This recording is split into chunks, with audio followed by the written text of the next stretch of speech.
السلام علیکم ورحمۃ اللہ وبرکاتہ۔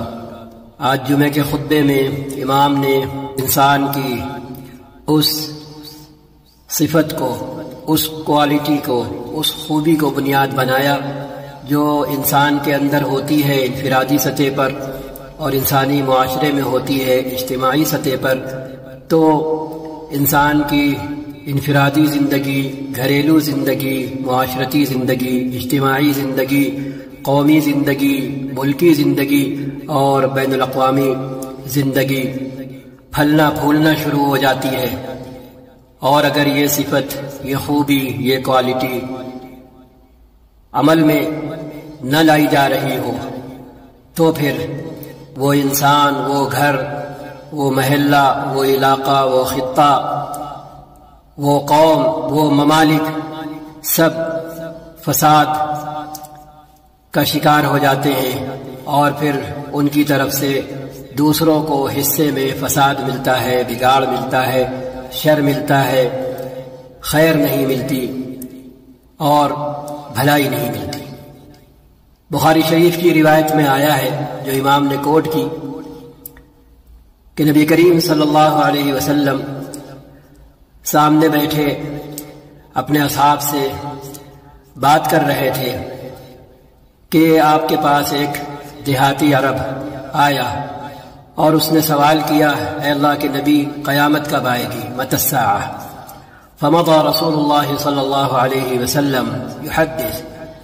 اس سوال کے جواب میں نبی کریم صلی اللہ علیہ وسلم نے اپنی گفتگو منقطع نہیں کی، اپنی گفتگو جاری رکھی، یہاں تک کہ آپ صلی اللہ علیہ وسلم نے اپنی گفتگو پوری کی۔ پھر فرمایا، این السائل عن الساعہ، قیامت کے بارے میں سوال کرنے والا کہاں ہے؟ اس نے کہا، ہا انا یا رسول اللہ، اے اللہ کا رسول میں ہوں۔ تو آپ صلی اللہ علیہ وسلم نے فرمایا، فَإِذَا ضُيِّعَتِ الْأَمَانَةُ فَانْتَظِرِ السَّاعَةَ، جب امانتیں ضائع کی جانے لگے، جب امانتوں کا حق ادا نہ کیا جانے لگے تو قیامت کا انتظار کرنا۔ پوچھنے والے نے پوچھا، کیف اضاعتها، امانت ضائع کرنے کی شکلیں کیسے پیدا ہوں گی؟ امانت ضائع کرنے کا کیا مطلب ہے؟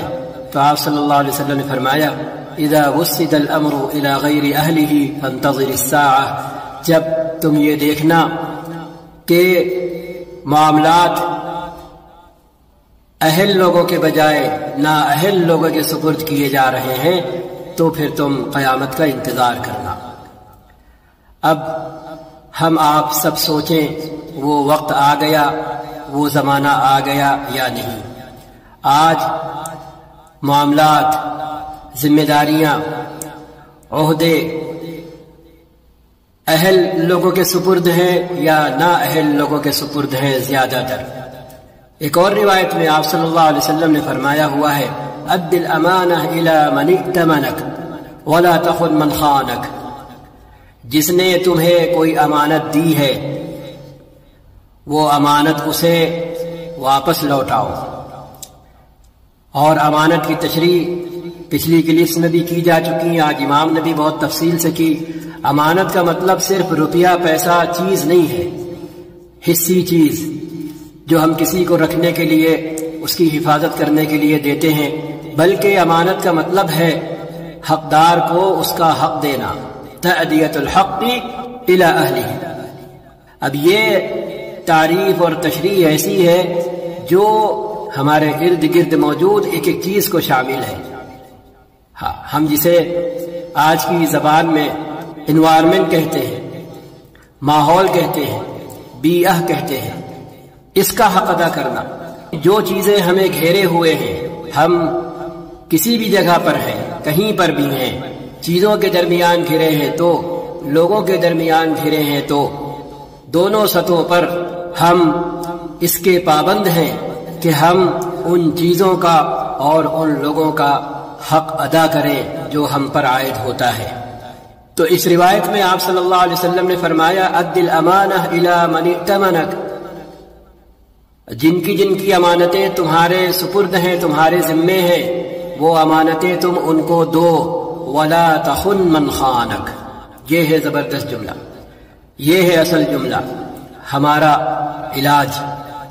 اور تم خیانت کا معاملہ اس کے ساتھ نہ کرو جس نے تمہارے ساتھ خیانت کی ہے، ولا تخن من خانک، جس نے تمہیں چیٹ کیا ہے تم اسے چیٹ مت کرو، جس نے تمہیں دھوکہ دیا ہے تم اسے دھوکہ مت دو۔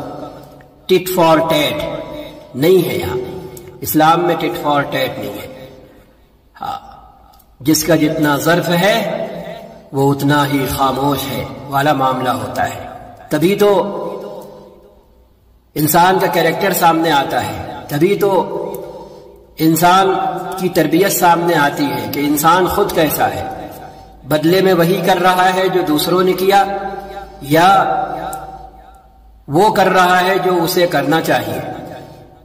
ایک اور روایت امام نے پڑھی، آپ صلی اللہ علیہ وسلم نے فرمایا خمس من جاء بہن مع ایمان دخل الجنہ، 5 چیزیں ہیں جو ایمان کے ساتھ کوئی بھی کرے گا تو جنت میں داخل ہوگا۔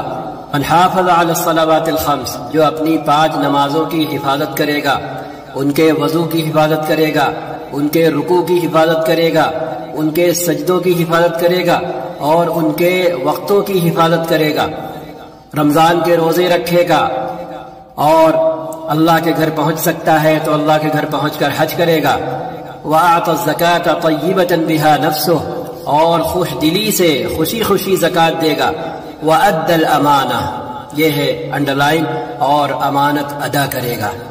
پوچھا گیا یا نبی اللہ وما اداء الامانہ، تو آپ صلی اللہ علیہ وسلم نے جواب دیا الغسل من الجنابہ۔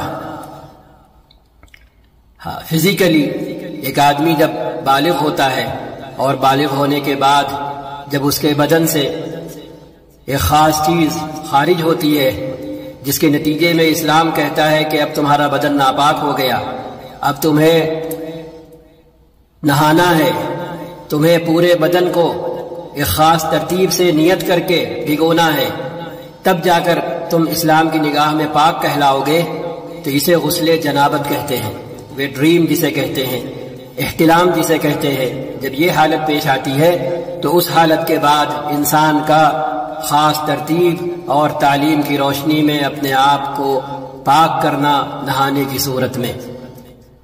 تو شارحین نے لکھا ہے اسے امانت کیوں کہا گیا، غسل جنابت کو امانت کیوں کہا گیا؟